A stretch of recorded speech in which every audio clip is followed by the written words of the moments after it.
People love the weather spot because they love me. We know that, right? Okay. That's because my persona is warm and nice.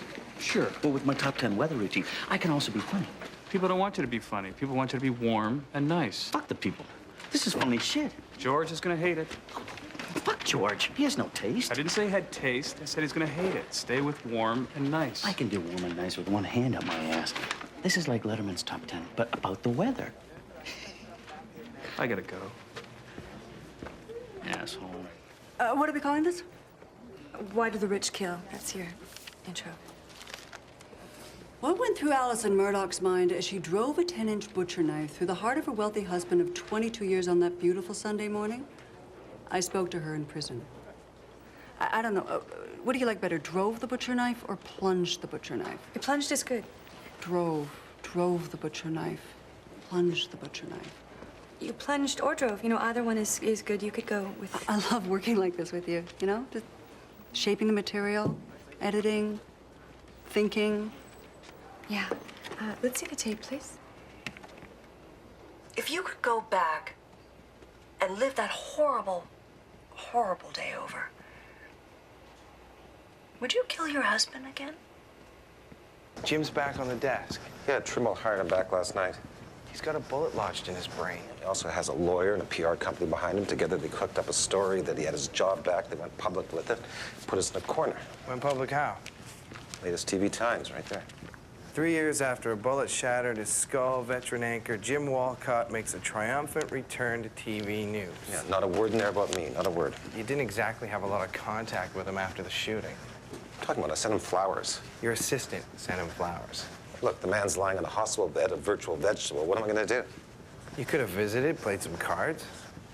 Play some cards. The man's in a coma. What am I going to play? Solitaire? Well, you could have seen him when he pulled out of the coma. That's when I sent him the flowers. The bus in the senior citizens home that went through the guardrail hadn't been serviced in 2 years. Good. Dead? 3? Perfect. Injured? 26. Okay, that's our lead, guys. Check it out, TV Times. Jim's coming back. Walcott? Virtually blackmailed his way back on the air. His PR people use the bullet in his head, and Trimble gets credit for hiring the disabled. Now, if I ran this place, I wouldn't be muscled by grandstanding political correctness when the integrity of the news is at stake. The integrity of the news. Yes, are you familiar with the concept? I remember someone mentioning it a few years back. So you'd deny employment to the disabled? Look, you guys, you can accuse me of a number of things, but have I ever hesitated to hire the disabled? What about last year, the guy with the blue thing on his face? Not the same. He auditioned for the sports desk. I was concerned for the viewers, and that's over. It was a birthmark. What exactly was your concern? Look, I admit, I couldn't get by the blue thing, all right? Maybe it was a weakness of mine, a failing. Your own personal disability, which we should all accept. Look, he was Asian, but the fact that he was Asian, did that matter to me for one moment? Why would his being Asian matter? Why would it matter? An Asian guy in a sports desk? Who besides myself would put an Asian guy in a sports desk? Did you hire him? That's not my point. My point is, did his being Asian ever enter my consciousness? Did I ever think about him as being Asian? Did I ever talk about him as being Asian? Just for the last hour, nonstop. Trimble's office called. She'd like to see you at noon. Bruce left this copy of the new top 10 weather routine. Bruce's top 10, throw it out. Your contractor called. He promises he'll get the plumber back tomorrow to switch the toilets. Switch toilets? It's a long story. And the shower fixture you picked comes from France. It's gonna take 6 weeks. 6 weeks for the fixture? Come. Okay. Oh, and also, your doctor called and he said the colonoscopy is a standard test for men your age and you shouldn't keep canceling the procedure because you're afraid of having an instrument inserted up. Well, wait. My doctor gave that message to you personally. No, you asked me to pick up your voicemail. Okay, what else? Oh, your mother's nursing home is on hold. Not now, okay. This is the 3rd call this morning. I'll call back. You said you'd call back twice already. Just tell him I'm in a meeting. With whom? With Trimble? With him? Okay. Mother's been at that home a long time. 5 years. She's really hanging in. I'm aware of that. Expensive place? It's killing me. Too bad she wasn't on that bus. That's like a joke.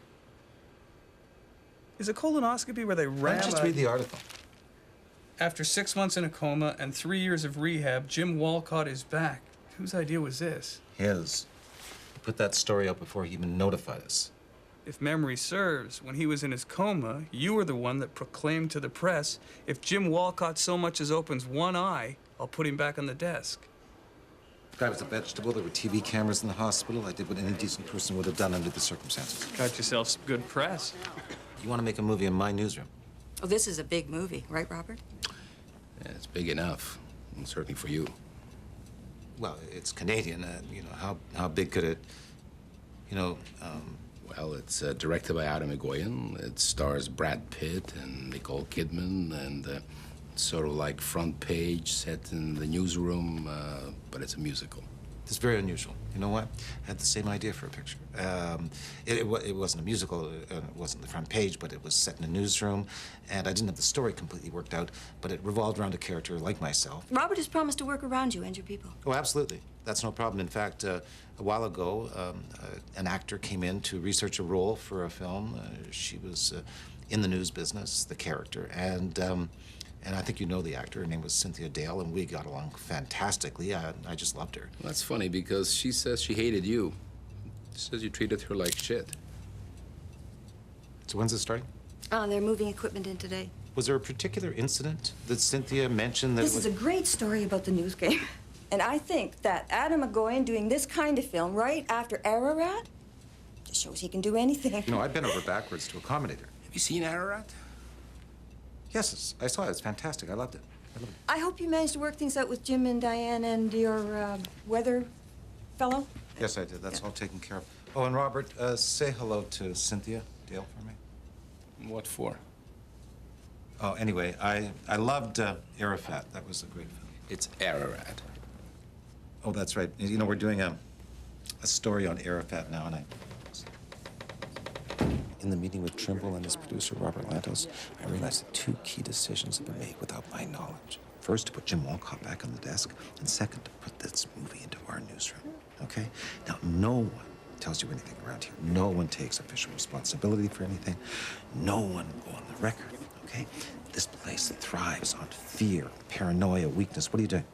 Taking notes. No notes, no notes, no paper trail. Okay, just listen to me, right? I know exactly how this place operates. Those two decisions were an indication that somebody's trying to push me out of here. Okay, I think Trimble's involved, but I think it goes beyond Trimble to the chairman's office. Now, you worked in the chairman's office for a year, right? Yes, And you had access to their internal mail. to a degree. I'm gonna ask you to do something for me. I'm gonna ask you to do something for both of us, all right? So why get a shower fixture from France? It's gonna take 6 weeks. These things happen during renovations. What, does it get you cleaner from France? God ordered. Got ordered by someone. Look, I got a contractor, I got a plumber, I got a designer. None of them have English as a first language. Okay, if I spoke Hungarian or Japanese, I'd have a shower by now. Can we get by this? Okay. What's gonna happen to Diane when Jim gets back? She shares the desk with him. You're eating a tuna sandwich at 10 in the morning, you know that. Yeah, they have one left. They had one left because it's yesterday's tuna. Look, not only is it insane in this place to eat anything chopped with mayonnaise, but it's madness to eat yesterday's tuna. Well, when does Jim get back? He gets back today, but the problem is that Trimble doesn't want to spend money to have two anchors, so we gotta kill weather. You're firing Bruce? Yeah, it's gotta be done. It's gonna kill him. What, you think it's not gonna kill me? Here's what you do. You tell him that Jim's PR people put us in a corner. The whole thing's out of our control. I thought it was gonna kill you to tell him. Yeah, it's gonna kill me to fire him. It's not gonna kill me to tell him. I'll tell him. So tell him. Look, you don't get it. This isn't about me. This is about Bruce, okay? I've known the guy for 12 years. If I tell him, I get sentimental and it gets weird. Sentimental. Yeah, sentimental. I tell him, that he's had a great run, that he's a brilliant weatherman, that he's a fantastic human being. Which sounds like lying, not sentimentality. Is there a difference? Go ahead. Look, the sentimentality fuels his reconciliation fantasy, okay? He can't let go. He can't get on with his life if I say that. So tell him the truth. I thought of that. And? And I think it's better if you tell him. I could get emotional. And if I tell him he's a brilliant weatherman, an incredible person, that would just fuel his reconciliation fantasy. His reconciliation fantasy. It's better if it's clean. You know, that way he can get on with his life, and you can do that because you're a straightforward, honest person. Women don't lie about this stuff. If a woman says to a man, don't look at this as a lost job, but as an opportunity gained, he believes it. Coming from me, it sounds like bullshit. Gee, I wonder why. The object here is to let him make a clean break. That way, he can get on with his life. You're dumping this on me. You got it done? He's gone? Got it done, he's gone. He's out of the building? Yeah, he's gone. Listen, did you ever see the movie Ararat? No, what? I wanted to know what the story was about. No clue. He understood that killing the weather spot was not my idea. Look, he's out of the building. Your ass is covered. It's not about covering your ass, all right? It's about telling the truth. How do you take it? Surprisingly well. I want to know who the fuck fired me. Excuse me. This shit has you written all over it, pal. Listen, Bruce, you know I've always been your biggest fan. Oh, don't bullshit me, George. Tell me the truth. The truth is I don't have my lead yet. Can we talk later? But what happened to all the dead seniors in the bus crash? Well, most of those people were demented. Death was a blessing for them. I can't make a lead story out of good news. I mean, at best, that's my third story. I gotta run. No, I want to talk now. Listen, the buzzer. Let's talk someplace quiet. Next week, a bar. No, wait, next week is lousy for me. I just want an explanation. I'm this far from suicide, for Christ's sake. Okay, look, just settle down, all right? You know I've always... my whole life, okay? My whole life. What am I gonna do? Anything, just ask for anything. I want my job back. Have you seen that movie Ararat by chance? You're not even listening to me, for Christ's sake. Look, this thing is a blessing in disguise for you. You're getting out, okay? Public broadcasting went out years ago. These people just didn't get the joke, all right? They're living in a ship of fools. They're gonna privatize this place any day now. I would do anything to get out of here, anything. Then why don't you just quit? You know what? It's very smart. Very smart. Very smart. You're not gonna quit. Come on, that's just bullshit. Don't bullshit me. I would love to quit. Please. Yes, but this is not about me. This is about you, okay? This is about, your chance to change your life, all right? Look, life is short. Anything can happen out there. Anthrax, smallpox. Look, there's guys walking around out there with colostomy bags. Look, really what I'm trying to say here is, this is a chance to spend time with your family. My family? I have no family. You have no family? My mother died giving birth to me. And I've never been able to get over my guilt that I murdered her. And my father was killed in a hunting accident. I have to wash up. I'm gonna tell you something I've never told anyone before. My dad and I were tracking this big buck. Magnificent animal. Shoot a deer? The deer is the most beautiful creature in the entire animal kingdom. My father was about 50 yards off to my right, in pretty dense bush.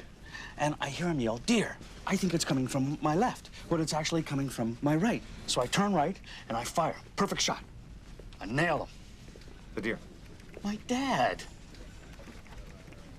You killed your father. I've never told anyone else this except the authorities. The only one. I don't know.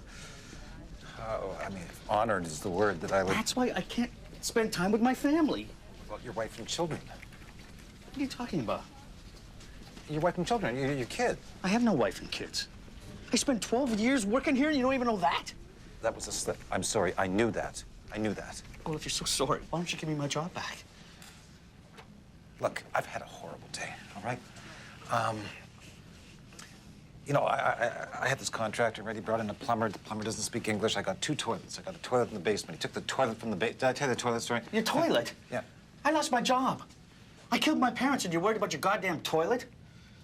So you didn't kill your mother, okay? Your mother, she died in childbirth. I mean, have you seen a psychiatrist? I saw a shrink once. You did? Well, that's a very, very smart thing to do. They're all Jews, psychiatrists. Well, I wouldn't say that they're all. They own the banks, they own the media, and they own our goddamn subconscious. Well, I don't know if they own the banks. Just one last thing. Could I please have my job back, please? This cut was not my decision. I'm sorry.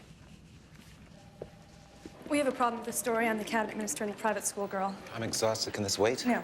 Unfortunately, it wasn't bodily fluids on her uniform, but was, from the lab report, glazing from a Krispy Kreme donut. We have Krispy Kreme in Canada? Yeah, they just opened. Anyway, I don't think we have a story. I think we should go with the crash in the Rockies. Is there a franchise downtown? I wouldn't know. Do you want the story? Go ahead. Toronto lawyer flew his own plane. He went down in the Rockies on a glacier at 8,000 feet. He was with a client who died in the crash. The lawyer lived. He spent 10 days on the mountain and ate his client to survive. Wow, ate the whole client? You know, the edible parts. Could you eat a human being? I don't think so. I'm not a lawyer. Sir, there's a problem. Diane is evidently very upset that Jim Walcott's coming back and that she has to share the anchoring job. And she has locked herself in her dressing room and won't come out. Oh, how mature. Oh, she's locked herself in her dressing room. Yes, and I changed your colonoscopy appointment. It's now. Whoa. I changed your colonoscopy to 3 months from now. 3 months? Yes. That's perfect. Oh, good. And, this is the last week's internal mail between the chairman and Trimble, but it really should go back.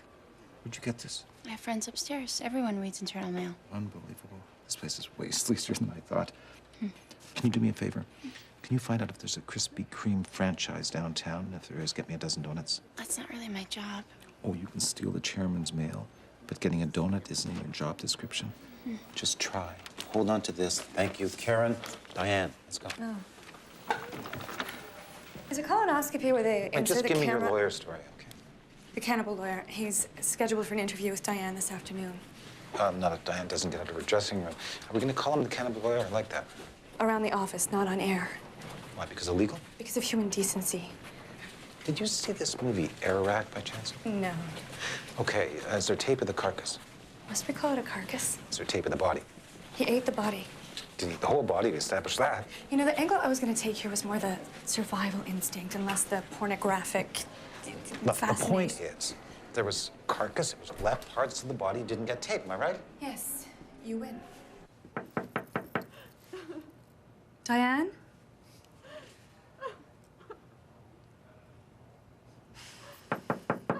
Diane. You know, I really think you should talk to her. No, keep going. You're better at this. You know, it's just you're the one that she thinks is stabbing her in the back. Stabbing? I didn't stab anyone in the back.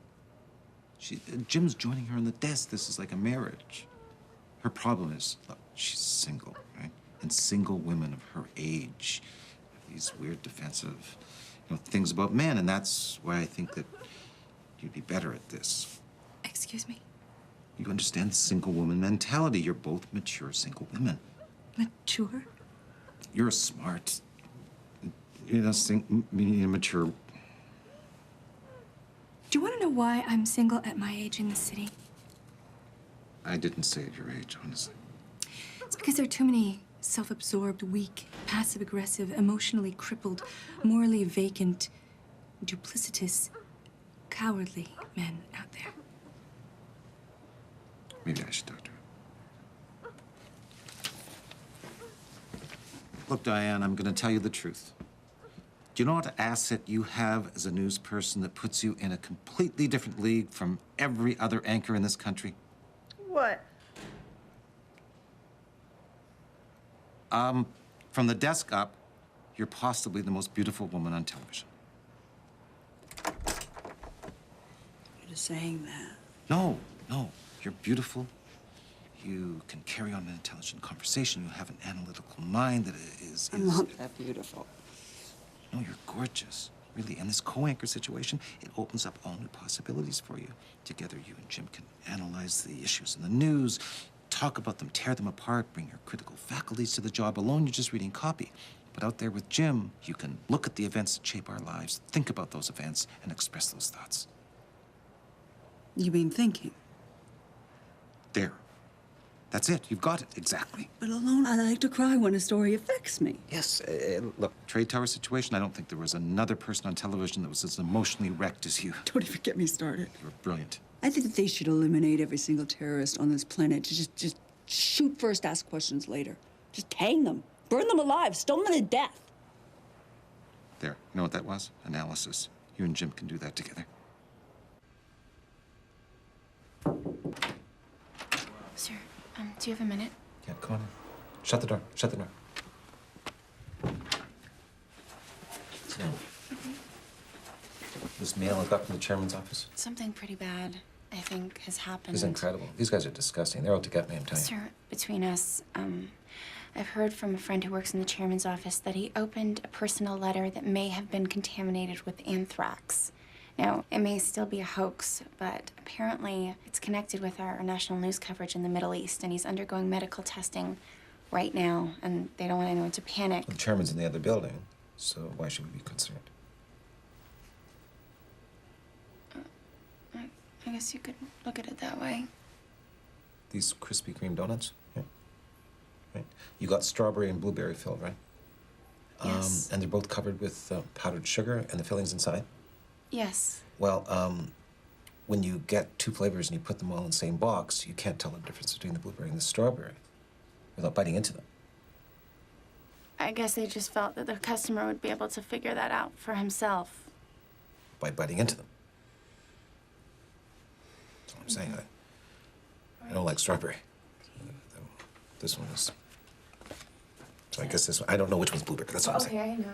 Okay, I'd like to say that having Jim back feels like a family reunited, and I don't think there's any need for lengthy speeches. It's just great to have him back, and let's just get on with it. And our first item is... We've got the cannibal lawyer who ate his client. Just a quick comment, if I could. Yeah, here. Thank you, George. During my rehabilitation, I had a chance to reflect on so many things. And being shot in the head helped me put an awful lot of things into perspective. It's great. Now, can we move on? Yeah, 1 second. For 2 years, living with this bullet in my brain, I lived with the fear that I would never work again. And then I visited Auschwitz, the Nazi concentration camp. I'm a real war nut. Anyways, I walked out of there thinking, I may never anchor a news show again, but I was alive. And back there, the Jewish people had gone through a Holocaust, the magnitude of which, well, it can only be described as a virtual Holocaust. And had come out the other side some of the top news producers and on-air people in our business, from Ted Koppel on Nightline to Jeff Greenfield on CNN. And the list goes on and on. Well, maybe we can go on now. Great. Thank you. George, yeah. I think, George, what I'm talking about here is perspective. Good. Okay. The cannibal lawyer who ate the client. Yes. What did he eat? His client. His client. I guess everybody knows I'm history. I just wanted to sit in on one last meeting and have a chance to say something. Wait, you said no speeches. I know. I have to do this. Okay? I just want to say that you guys are the family that I never had. No one was at fault here. I know that. I mean, as Jim said, you got to have perspective. Maybe you should visit Auschwitz. He doesn't have to visit Auschwitz, okay? I just want to say thank you to each and every one of you for making this place my home for 12 great years.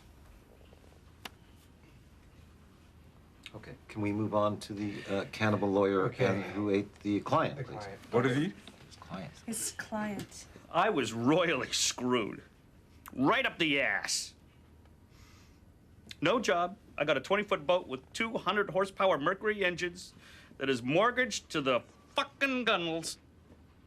About to be repossessed by the bank. I'm 45 years old. 45 years old. Who's gonna hire a washed-up 45-year-old weatherman? Who?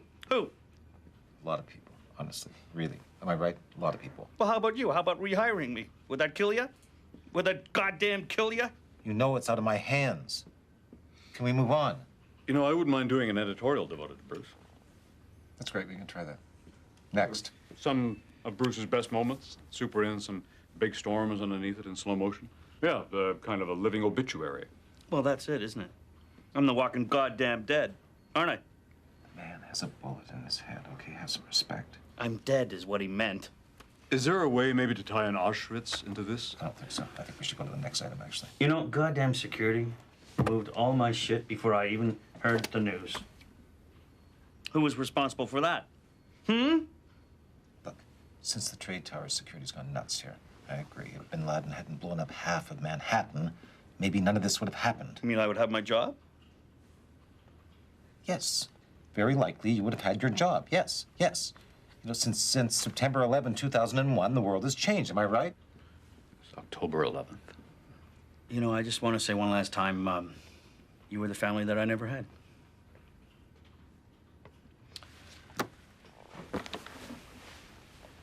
I think I'm gonna be okay. Okay, good. You guys take it easy. I got royally fucked. Fuck you. Fuck all of you. Fuck you all. You fuckers. Fuck you. Fuckwads.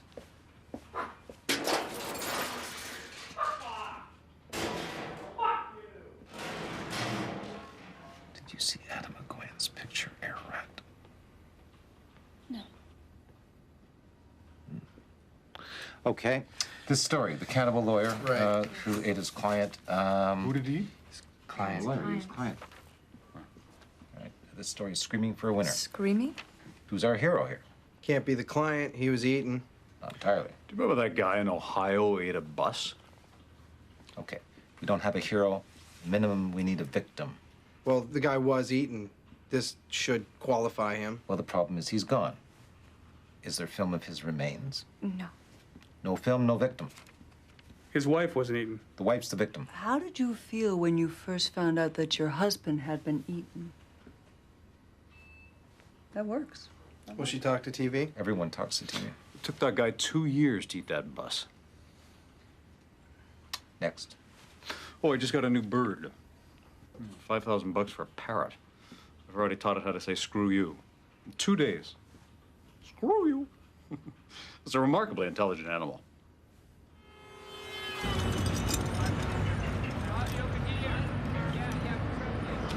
Have you seen anyone yet? No, Martin. I got Bette Midler at the plaza. Martin, would you please? This is my spot. You can't own a spot. That has some goddamn respect for personal space. I was at Soto last night and I got John Lithgow. The star of a TV show they don't make anymore? I'm very happy for you, Martin. Who is that? Who is it? Who is it? Who is it? Is it Nicole Kidman? Nicole Kidman? It is.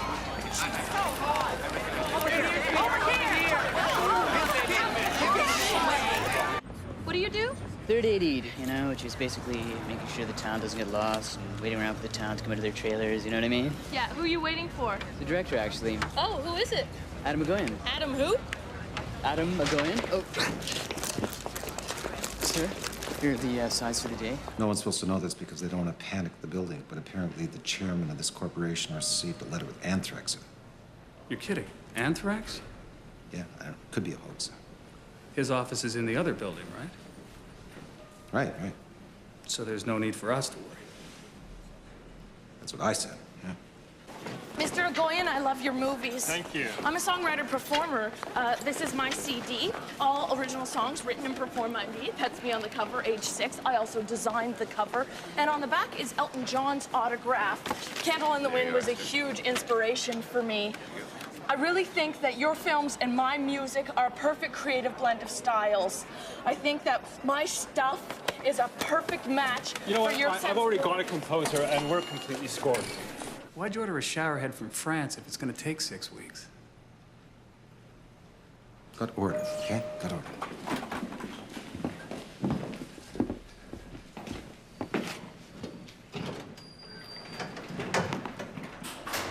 You know this movie they're shooting in the building? Yeah. I've always thought I could direct a movie. Me too, but you need a good idea. Yeah. Is a cafeteria open yet? Should be. Want to get Nesmo pie? It's a good idea. I was joking about the bomb in my purse, for Christ's sake! Hey, I recognize you. You're on TV, right? That's right. You're on the news. You're the sports guy. Weatherman. Weatherman. They still have Weatherman? Yep. Oh my God, that's Nicole Kidman.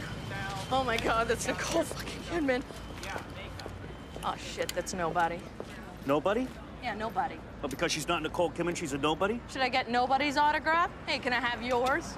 You're sick. Leave me alone. Listen, I'm a friend of Adam McGoyan who is directing this picture. I'm not just some ass-kissing groupie, okay? I just had a conversation with Brad Pitt. See this scar? I got that from Julia Roberts' bodyguard last year. Okay, no one's supposed to know this because it could panic the place. But apparently the chairman of this corporation received a letter with anthrax in it. Anthrax? You're kidding. No, could be a hoax, but you know, who knows? Well, he's in the other building, right? Yeah. So we got nothing to worry about. That's what I said. Cannibal lawyer scheduled with Diane in Studio 4 at 11:30. That's him in reception. Doesn't look like a cannibal. But count your fingers if he kisses your hand. Jim brought his bird in today. Got loose in the coffee room and got into the dry roasted peanuts. Birds don't eat nuts. They were on the counter. These birds carry weird diseases, so they called an animal expert. He said we should chuck them out just to be safe.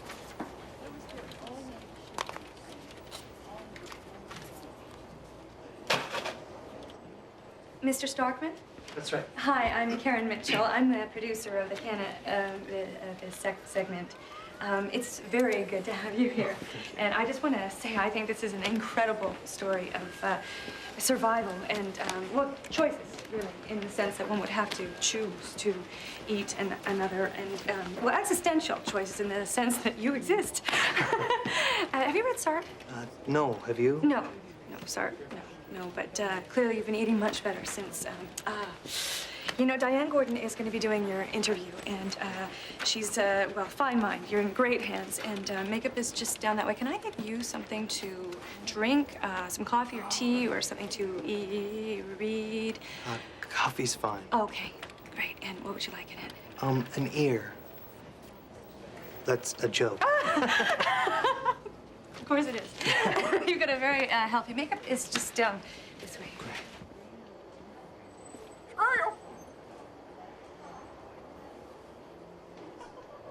So I turn right and I fire. Perfect shot. I nail. The deer. No, my dad. Yeah. I shot my dad. You know what? I'm thinking about going into producing. You're a weather guy, a weather talk show. Weather talk show. Yeah. So you get celebrities to talk about the weather where they live. You get Jennifer Aniston. You say, Jennifer, what's the weather like in LA? You could get celebrities wherever they lived in the world to talk about the weather where they live. People always talk about the weather. Yeah. Tom Cruise lives in LA. You go, Tom, what's the weather like in LA?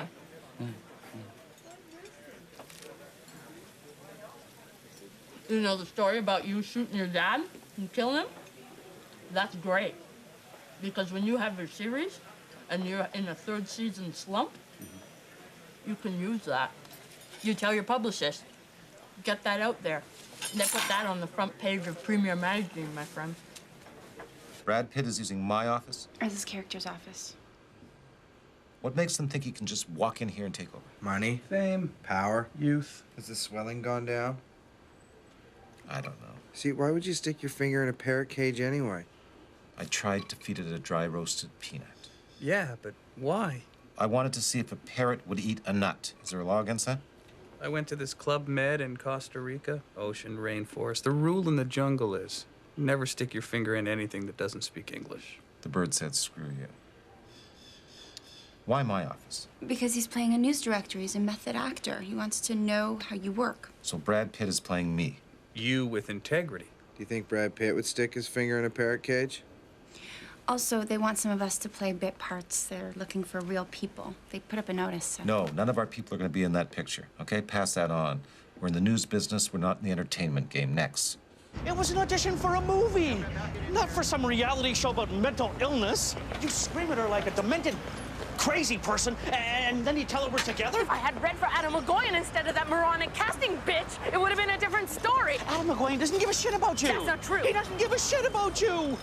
You're pathetic. I had a great bit worked out. I was going to do my top 10 funny things about weather, and you screwed it up. These are professional movie people who know what they're doing. They're not casting some freak show. Well, with or without their movie, I'm gonna be famous. For what? For what? Famous for what? Famous for being famous. You sure the bird's from the Congo? We did our Ebola piece from the Congo in '96. This is a very good tropical disease site out of Atlanta. You know, some of these parasites make Ebola look like a bad cold. You sure you want to see this? Can you just get it up, please? Here, this one's been found in birds, consumes the host from the inside out. The first symptom is a stomachache. Which you were complaining about. I got the stomachache from the chicken salad downstairs, all right? Or because the parrot got into the dry roast. Listen, I tried to feed the goddamn parrot one nut, all right? He didn't eat the nut. I got nothing for the parrot. I had a stomachache from the goddamn chicken salad. And who said never eat anything chopped with mayonnaise down there? I was hungry, okay? Can we continue? This is not about food. Why not the Cobb salad? Right next to the chicken salad. You want to know why not the Cobb salad? Tell me. I'll tell you why not, okay? You make Cobb salad from iceberg lettuce. These guys figure you take the outer leaves off the lettuce and the inside is clean. But guess what? Iceberg lettuce leaches up groundwater that comes from ditches contaminated with animal fertilizer. And that's exactly why I eat the chicken salad downstairs. You win. It's not winning. It's about being smart and using your head and being reasonable. Now, can we continue, please? Got it, got it. Stomachache, tingling sensation in the fingers, high fever, burning rash, internal bleeding, and death. Sounds like my social life. Death how?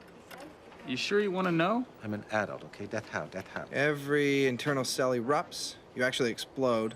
In this case, they had to wash down the walls. If you get this, I would die in the shower. Thank you. Thank you. Guess you shouldn't have ordered that fixture from France. No, I've seen most of your films on airplanes. Not the best screens. No. You're right, especially when they don't close those little window shades. And really, really bad sound. Yeah, you're lucky if you can hear half the dialogue. But you have seen my films. Oh, it's brilliant. Brilliant work. What I see in your films is... When you can actually see the screen. Yeah, no, I mean thematically. Thematically. Is a weirdness.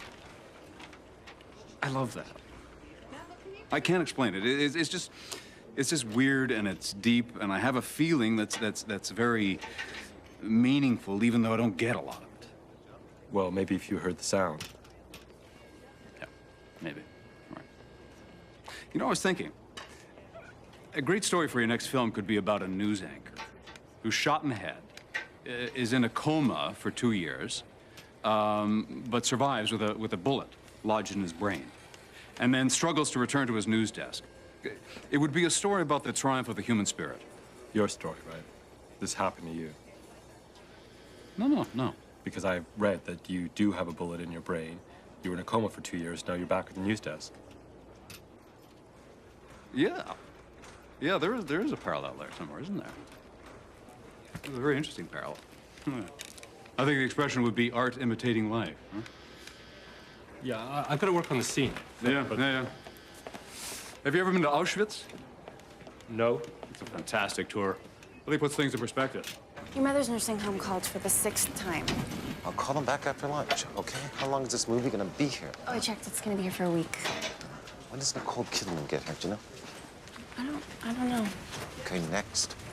You booked your ski trip to Aspen, leaving on your mother's 84th birthday, which is on this, Are you testing me as to whether I know when my mother's birthday is? Because my mother's birthday is on the, God, when is my mother's birthday is on...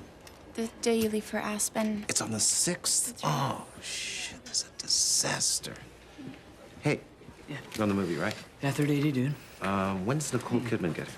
What? Nicole Kidman doesn't shoot on this location. Yeah, hang on. Okay, sir. Your mother.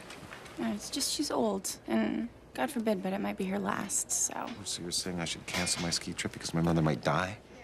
Well, I didn't mean die tomorrow, but... No, that's what you're saying, right? You win. Fine. Well, I wasn't trying to win. Okay, so the first night hotel is guaranteed. I'm locked in, correct? For the first night, yes. And I would lose what? $190 and then $50 for the first day lift ticket. And the airfare penalty is what? That's $200, so it's $430 total, and that's hotel lift and air. It's a big hit, you know? It's a big hit. Yeah, but so's a dead... I mean... It's like a huge news story. It's about to break, right? The two of you might win, like, Pulitzer Prize or something. So you gotta, like, move through this newsroom with, like, purpose, okay? Just purpose through them, okay? Let's just get this done. Okay. Okay, let's lock it up. Someone want to get that phone? Guys, you're killing me, okay? Get the phone. I'm sorry. Hello? Yeah, what? News director? No, I mean, I don't work here, but I don't think this is his line, so, nursing home. Well, can't you just go through from the... Fine, just give it to me. Hang on, just a sec. Remind him to what? Buy his mother the new bed. Hang on. Mother's bed. Yeah, I'll get it to him. Okay, bye. Bye. Hey, Wait for a second. This message just came for your boss, a nursing home call or something? Lockdown, people, quiet on the set. Excuse me? Yeah. Does he say mother's Yeah. dead? Okay, here we go. Slate in, roll sound. You guys remember? When they come in, you counter, right? Right. Back on action. And action! What you are about to see is real, and we must warn you, potentially very disturbing. Mr. Pollock is a chronically depressed, failed screenwriter who's attempted suicide 3 times before. Am I correct there, Shane? You are correct, Jim. But, you know, I'm not a failed screenwriter. I mean, that's only by Hollywood's bullshit standard. This was a great story. All right, here's another idea that didn't sell. Okay? All right? The Loser. Right. Let me lay it out for you. 2 male comics whose routine is trashing women can't get engaged. Why are you watching this? It's 4 years old. No reason. Forget it. Yeah. Pad Thai? What'd you get? Chicken salad. You ate it? You're still alive? They dress up as women in order to escape. They disguise themselves to escape. They dress as women. They find themselves on stage, in drag, and on the spot improvise a routine as men hating women, when really, they're women hating men. Any word from the chairman's office about his anthrax situation? Apparently it's not great. They haven't quarantined his office, but they're confiscating all his mail. His mail? Yeah. How's a parrot bite? It's a bite. It's a scratch, okay? By the end of the movie, they learn to be better men as women.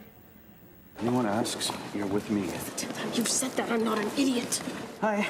Weather guy, I left my pass upstairs. Can you buzz us in? She's with me. Okay, go ahead. Thanks a lot. I'm with him. Did they let us in? Are we on the inside? Yes. Then you didn't have to say, I'm with him, once we're in. You said in here, I should say I'm with you.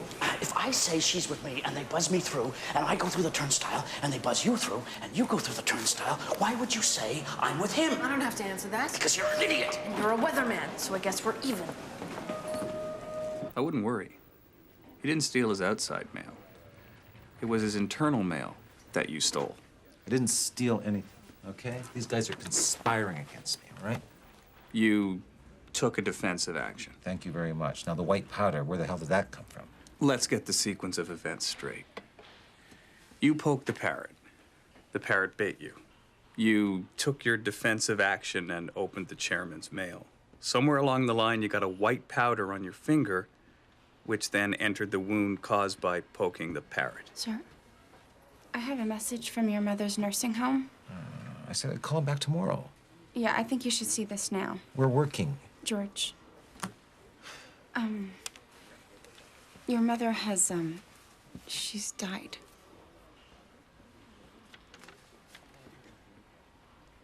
Died? Yes, she's died. I'm sorry. It was the Krispy Kreme donut. The what? The white powder was from the Krispy Kreme donuts, from the sugar donuts. I got the white powder on my fingers. I was eating the donut when I was looking through the chairman's mail. The powder was still on my fingers when the parrot scratched my finger. And it wasn't anthrax. It was simply the sugar from, what did we get? We got the strawberry filled. Your dead mother? Yes, the nursing home did try to reach you, and they phoned another line, and an AD from the movie picked it up, and they took that message. Mother dead. What am I gonna do now?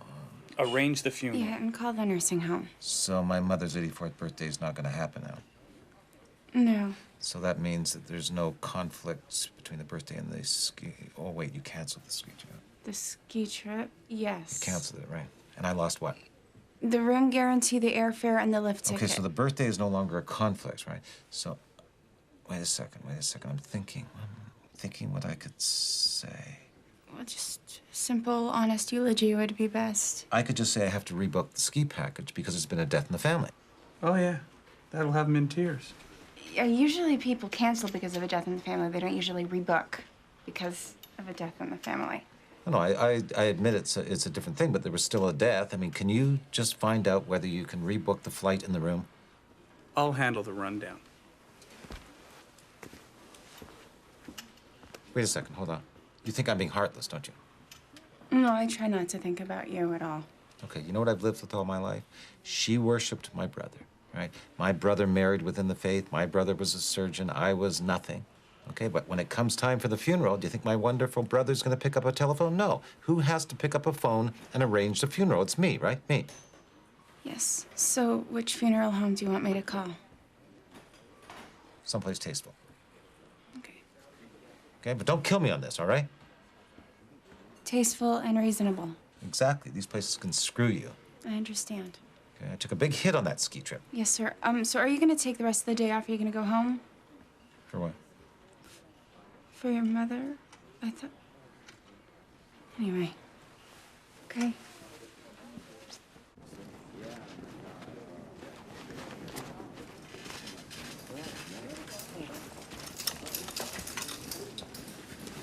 Excuse me. Do you know where Mr. Pitt's dressing room is? I'm the photographer, assistant. End of this hall, make a left. End of the next hall, another left, it's right there.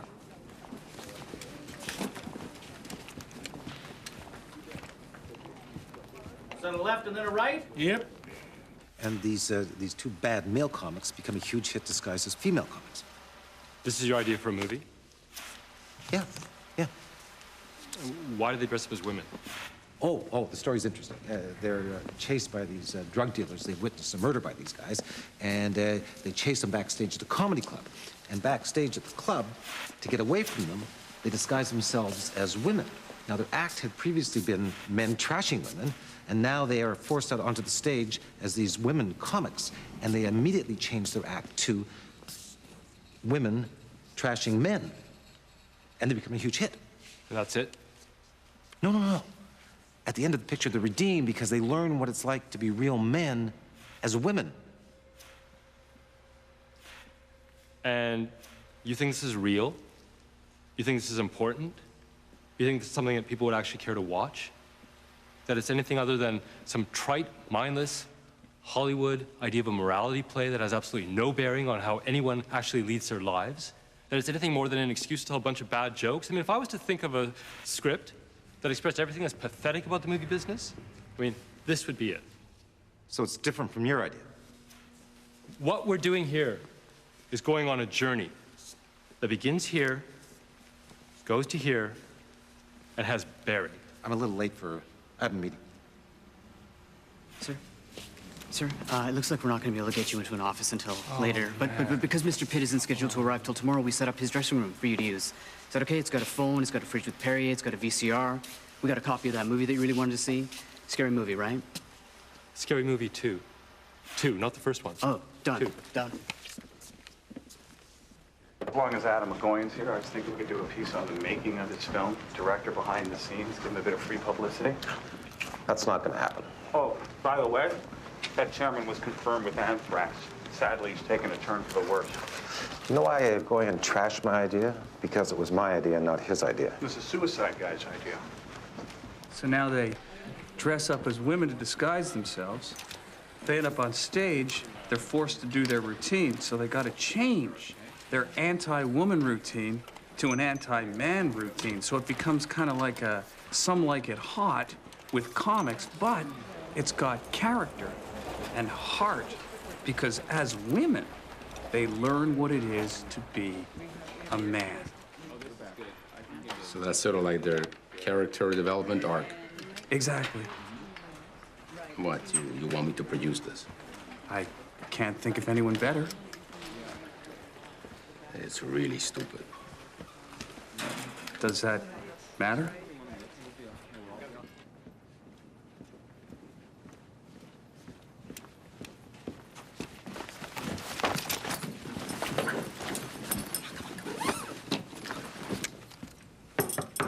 Package for Mr. Pitt. It was like his turtle died, not his mother. You're surprised? So what do you want me to do? Hey, how you doing? Oh, good. Oh, God, it must be crazy on you with this movie around all the time, you know? Oh, You know, people think movies are all glitz and glamour, but, you know, it's just work sometimes, you know? Right. So, are you busy tonight, or? Yes. Oh, by the way, I heard that your boss's mother died. Yeah. Wow, that's sad. How's he doing? Is he... Oh, he's coping. Yeah, it's so weird. Yeah, he's a weird person. Oh, no. I mean, it's weird because I picked up that call from the nursing home, right? And they were all like, hey, you know, she needs a new bed. She needs a new bed, you know? And then, boom. She's like, dead.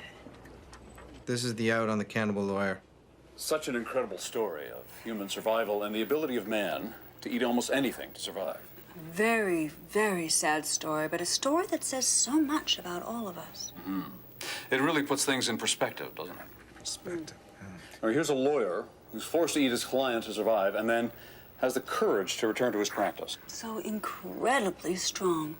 I'm not sure I could eat a colleague and return to this desk. Okay. Although I have heard that human flesh tastes like chicken. I think that's frog legs. Sir, I think you should talk to the third AD of the movie. We're screening this. I think you should talk to him.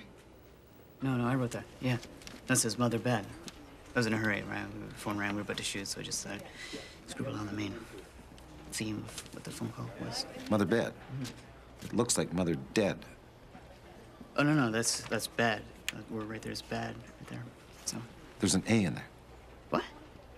Oh no, dude, that's the bottom of the capital B with because the B has the two bubbles. Why would you capitalize the word bed? It's the second word in the phrase. Okay, you know what? I'm sorry. I was in a hurry, and I'm sorry about what you went through thinking that your mother was dead and everything. But I mean, I guess you feel incredible now knowing that she's all alive and everything.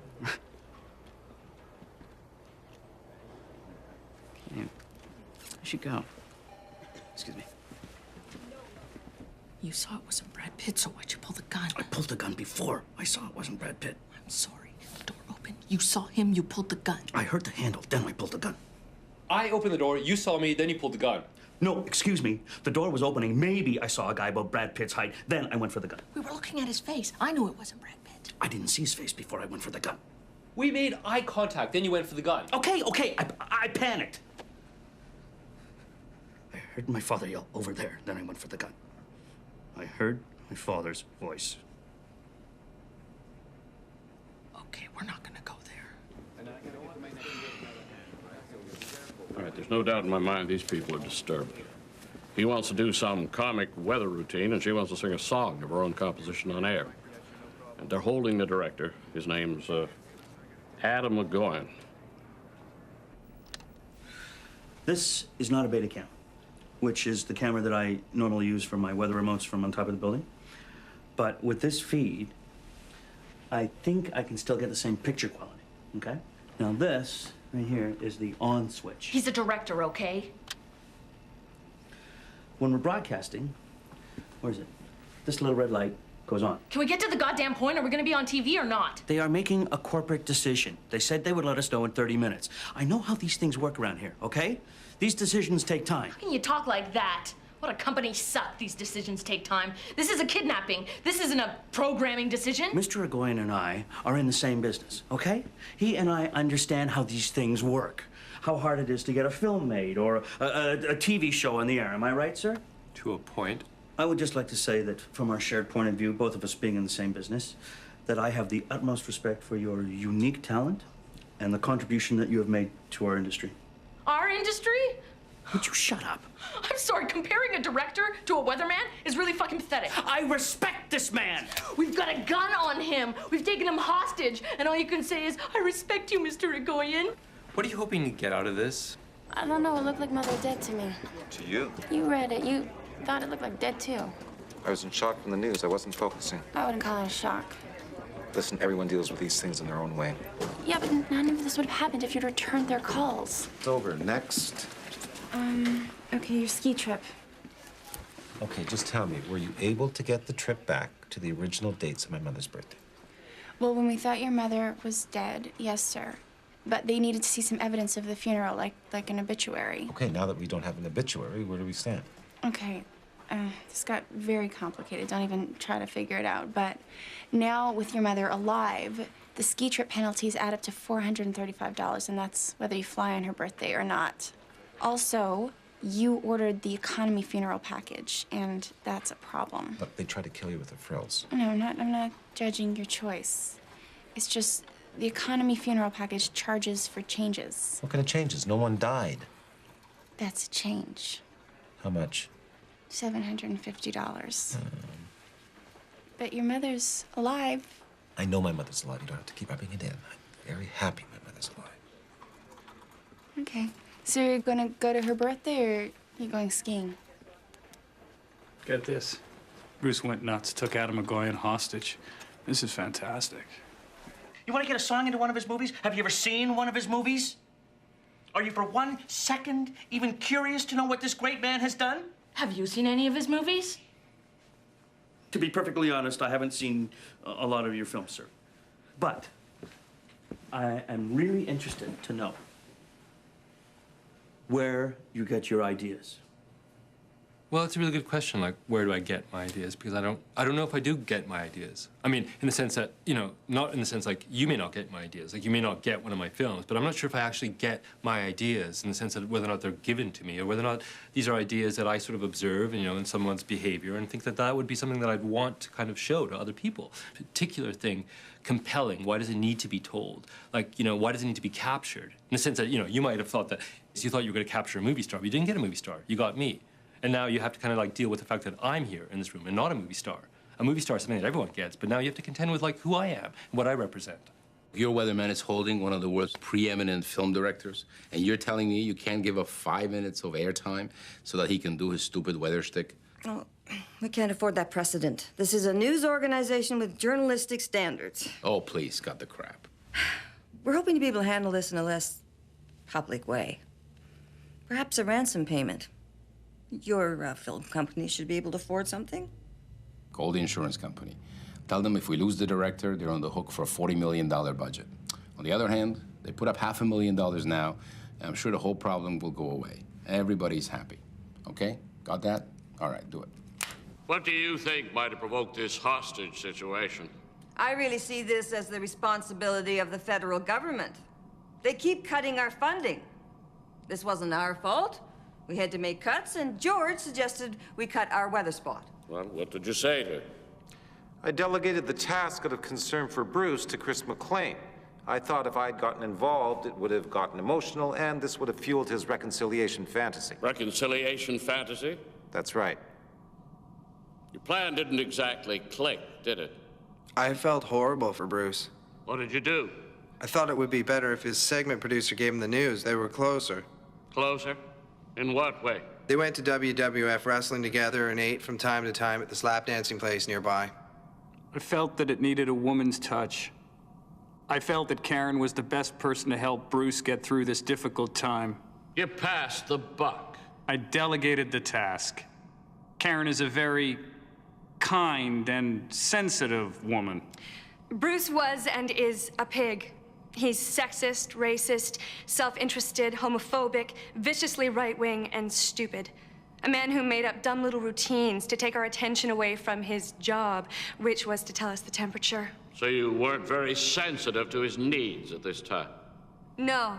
Likely not the best person to notify him that he'd lost his job. You could say that. What did you say to him? I told him that the weak, backstabbing chain of command in the department had asked me to tell him he'd been dumped, and then I asked him to take his Muff Bunny foldouts pinned under his desk with him. He was a disgusting human being. Okay, I'm sure that we all supported each other in there and supported Bruce. Yes. Yes. Good. Where are we on the feeds?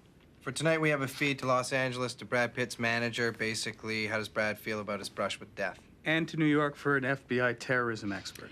Are we calling it terrorism because it's socially responsible or because we want bigger numbers? Is there a difference? I think what George is doing here is putting this kidnapping in perspective. Thank you very much. Exactly. Well, it's just like when I watched those planes hit Tower 1 and then Tower 2. My mind went right back to Auschwitz. That was a fantastic tour, that whole Holocaust. Can we stay on story here? I wonder how Brad Pitt feels right now. I like that, exactly. Well, I wonder how people on those planes felt knowing that they were going to hit those buildings on March 11th. September 11th. We have the feeds to Brad Pitt. Where are we on Bruce's people? We searched for his people and came up a little short. How short? Well, the only person that had anything to say about him was the guy who sold him his boat. That's it? Yeah, and only if we do it from his showroom. God, people are exploitive.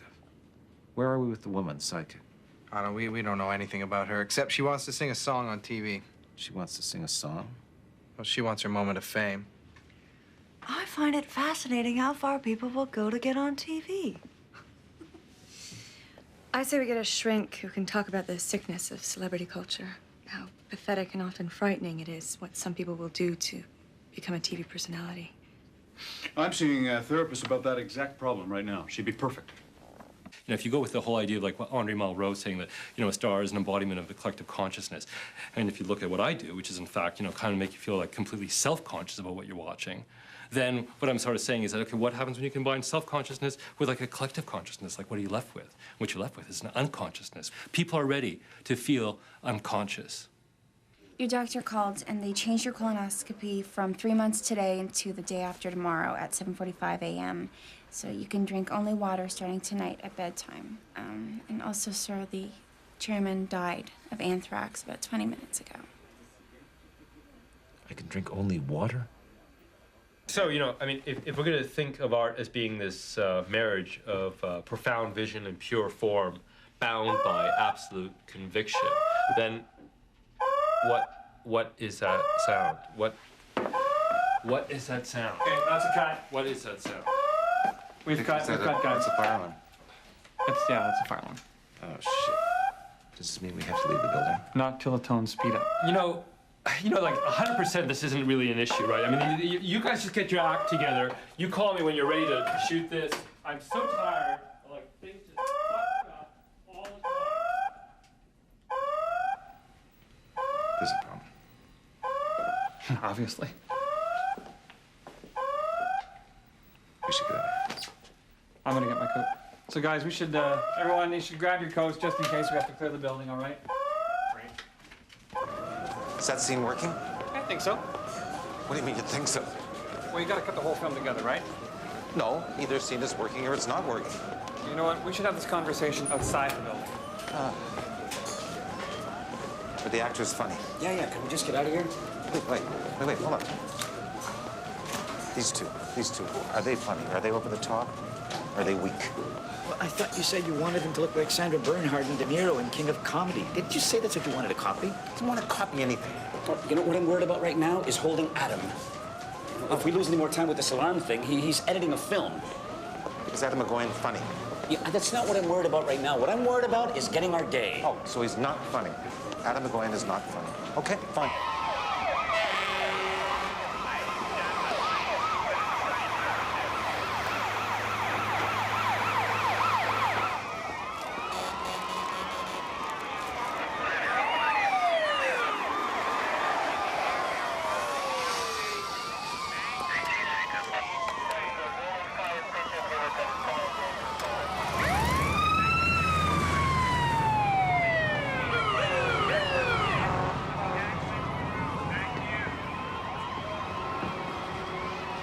Going across the street.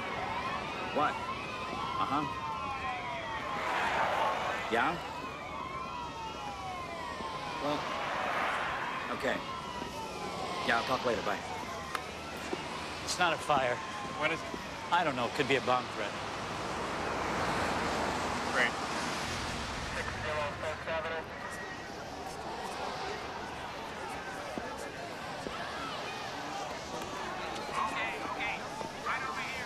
Dan, give me a time. We're anything.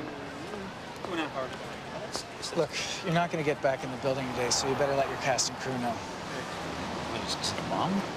Some sort of biological agent has been detected in our news department. What does that mean?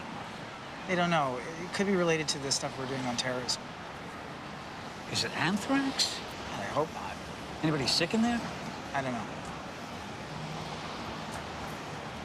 Wow. All right. When you said it wasn't your worry whether Adam McGowan was funny, does that mean he wasn't funny? No, I thought he was pretty funny. He's a director. He's not an actor. Well, then we should have gone with an actor. That's what you're saying. We should have gone with Confiore. Ken, please. Not now. Okay.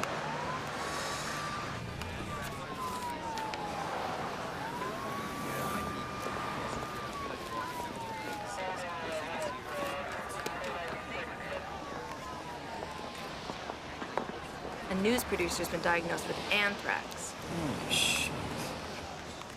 Hey, it's me. What exactly does pretty funny mean? Not now, Ken, please. I know the cops are just All right, coming and all right. going. I can't believe it. I know. When a producer died this morning, how do you think that'll affect the Newsroom movie, since anthrax is played as one of the running jokes throughout the film? No, I think it's irrelevant because it's not real. People can distinguish between fact and fiction, right? Is it still funny? Yeah, it's funny. I don't know. It's not the point. It's not real. It's either funny or it's not. It'd be pretty hard to go out there and be funny right now. I couldn't be funny this week. Well, that implies that you were funny last week.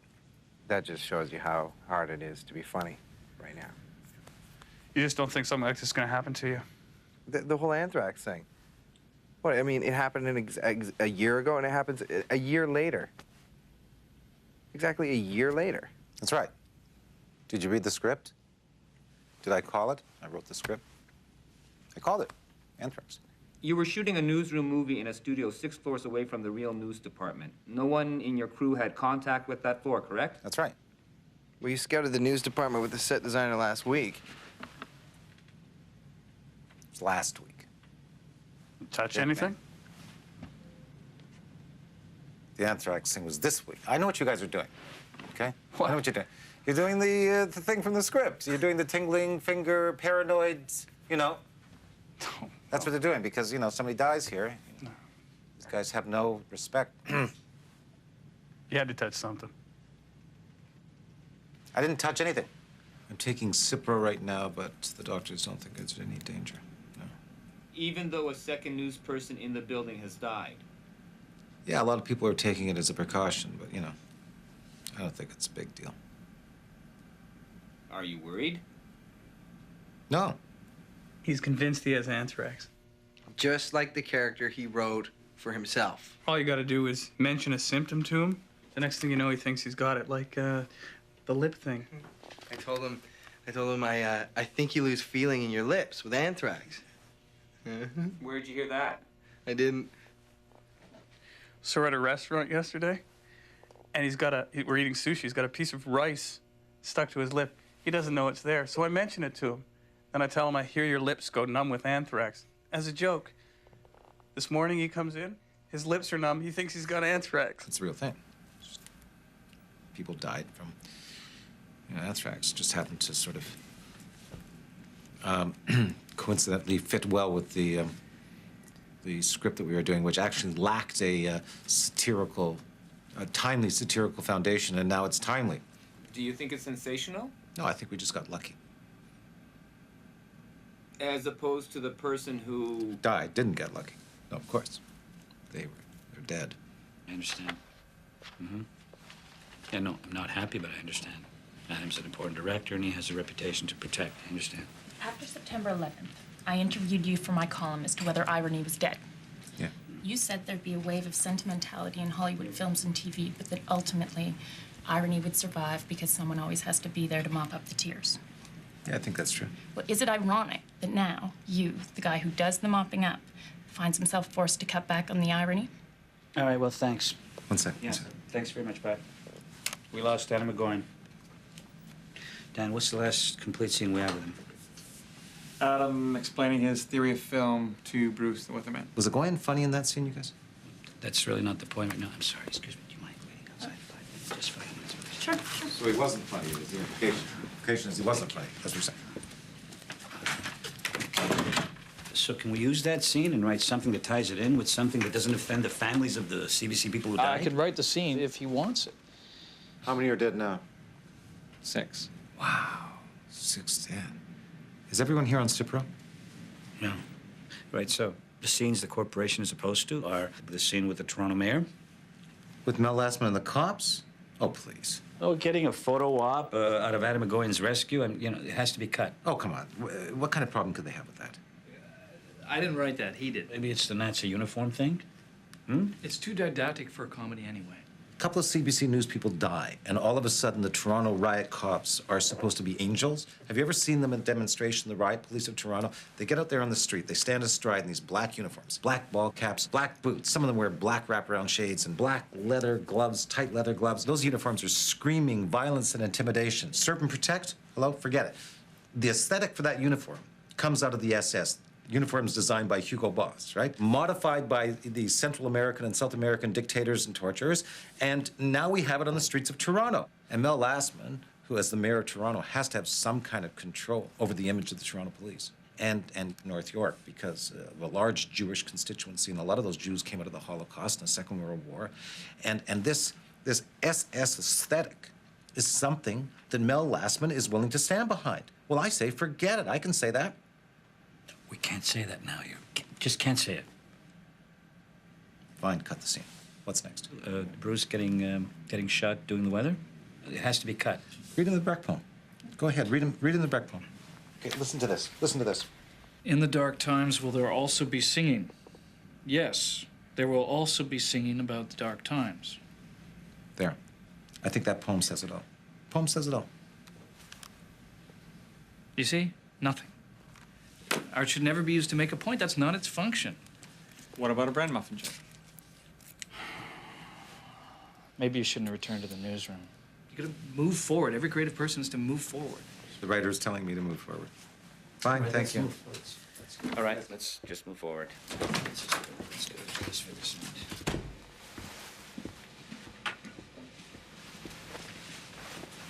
Where are they? Where are they? Oh. Hawks, Potenza, where are they? In with Dan.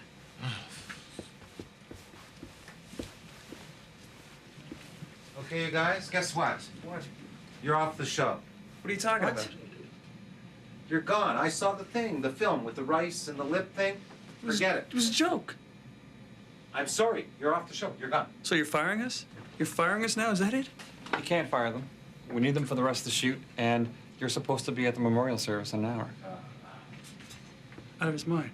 This is routine. You guys are booked. You're in the show. We're gonna shoot it. Don't sweat it. We will not give in to terror. We will report the news without fear. We will continue to produce drama that all Canadians can be proud of, and comedy that all Canadians can laugh at. We will not allow terrorists to set our agenda or in any way affect the integrity of the news people and artists who make us truly one of the great broadcast organizations in the world. Terrific speech. Well, we have to make some changes to the script. Why? Ken, 10 of our staff have died from anthrax, and you have a running joke that the chairman of this corporation dies from anthrax. Ken's aware that people have died, and he's very sensitive to this. He's sensitive to people in the news. I mean, it's not, you know, he's not... Our feeling is that to broadcast that kind of thing now would be the height of insensitivity. Hey, are you still taking Cipro? Yeah. It's killing my stomach. They tell us you should have yogurt, right? They tell us terrorism isn't going to change our lives, and then they say we have to eat yogurt. I've never eaten yogurt in my life before, and now my fridge is full of it. You know what? I'm losing weight, though. I mix it with cucumbers and radishes and onions. We want to finish the Newsroom I agree. movie. I agree with that. But in the spirit of the original Newsroom, which was a tremendously funny, smart, and respected show. I mean, what you're saying is important, and I'm listening. It's not that, you know, I think that, and Ken, too, is listening, you know? I mean, that's... Our sense is that with this script, you're just not giving it your best shot. I agree. Yes, it is. Well, it's probably not as accessible as the original, but... This is darker and more cynical than the original Newsroom. No, it's not. No, I agree. Ken's The right. fact is, after 10 of our people have died from anthrax, we can't be this dark, especially in satirizing the news. Why? Ken, these guys gave their lives for the news. I mean, I'm repeating myself, but Ken is aware that people have died. No one's telling you what to write. Ken's aware that people have died. It's not... This isn't about censorship or control. This is really an issue of human decency. Ken has the utmost respect, you know, for news. No, I don't. Yeah, but you know what I mean. Let's cut the references to anthrax.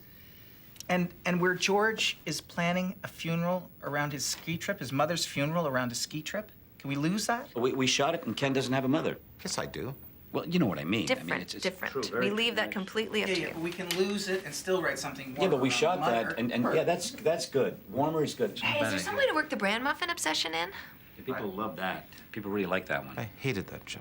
Well, I can understand, but Ken, you wrote it, remember? Here, I have it right here. Got your muffins. Bran? No, they didn't have any bran. They only had blueberry. I wanted Bran. That's all they had left.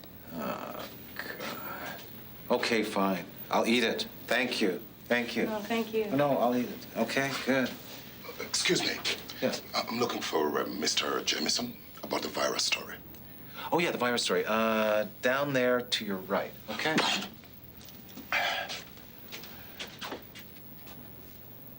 If you coughed on your muffin, why'd you eat it? I don't know. I ate it, okay? People love that. Hey, you know, you look younger there.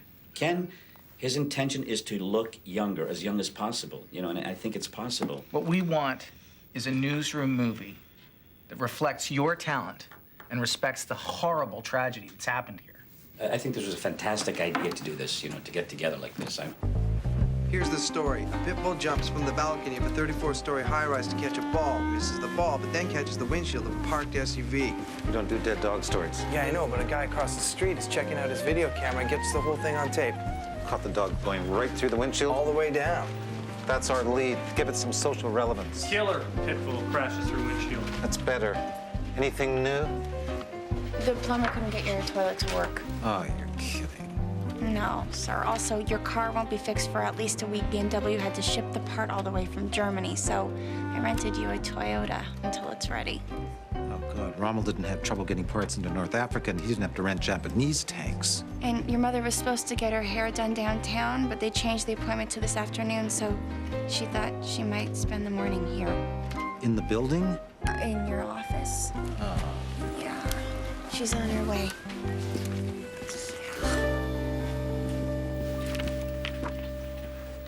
Oh, those are the bran muffins from the new muffin place. Plain brown out. Well, that's what you ordered, so. Had to change muffin guys. The muffin guy downstairs didn't understand the concept of the plain bran muffin. Is that it? Parking services took away your underground parking space. They took away my parking space? How did that happen? They added 3 new levels of executive above the president. 3 new levels of executive to do what? Park, I guess. Banana bran. Jesus. They're all banana brand.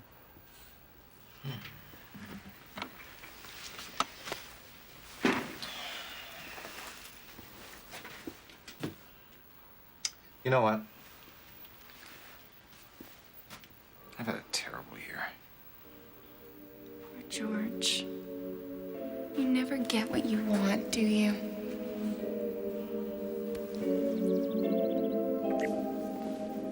You don't recognize me, do you? I'm your wife. Poor boy.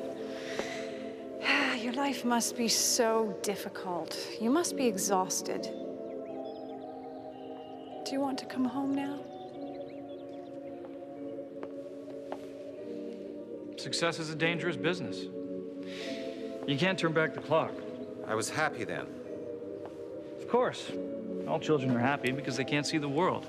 You know, I can't remember what happiness was like. Well, that's why you always end up in these dream sequences stolen from foreign movies.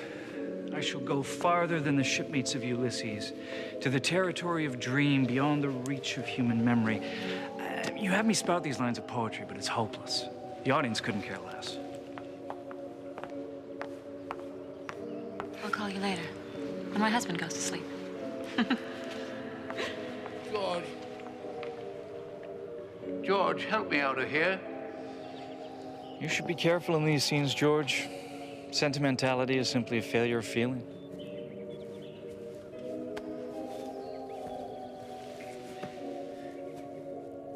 You should have cremated me. Being buried down there in a wool suit. You and I always hated wool next to our skin. What was wrong with my tan cotton Brooks Brothers suit? Everyone gets buried in a dark suit. You made a whole career out of not doing what everyone does. I never told you this before, but I wasn't happy with my life. And not you or your brother or your mother. Not anything I did. Only what I didn't do. Regret is the killer. I had too many regrets. No courage to take a chance. You had a family to support. And then you're dead. I think there's a door over there. We can get through that door, who knows?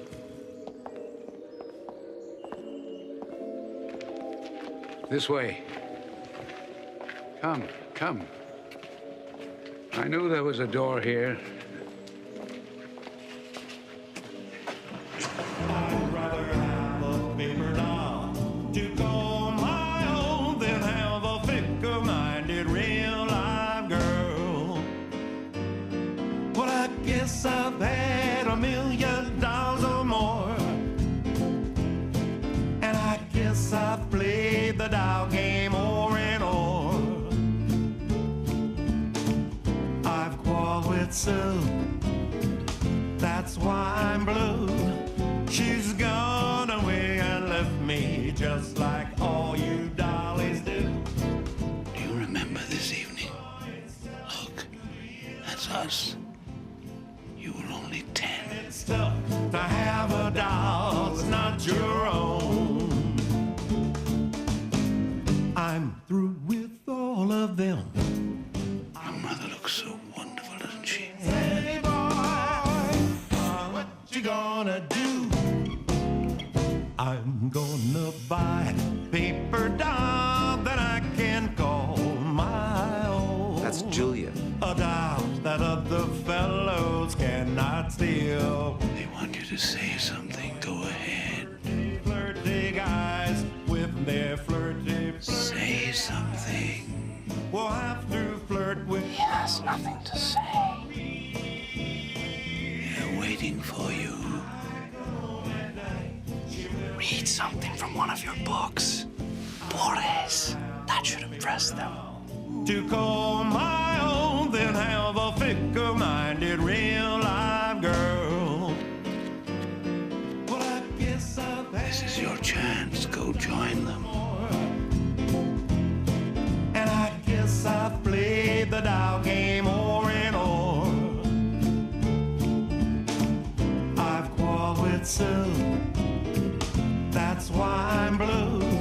She's gone away and left me just like all you dollies do. But I tell you, boy, it's tough to be alone. And it's tough to have a doll that's not your own. I'm through with all of them. I'll never fall again. Say, boy, what you gonna do? I'm gonna buy a paper doll that I can call my own. A doll that other fellows cannot steal. And when those flirty, flirty guys with their flirty, flirty eyes will have to flirt with dollies that are real. When I come home at night, she will be waiting. She'll be the truest doll in all this world. I'd rather have a paper doll to call my own than have a fickle-minded real life.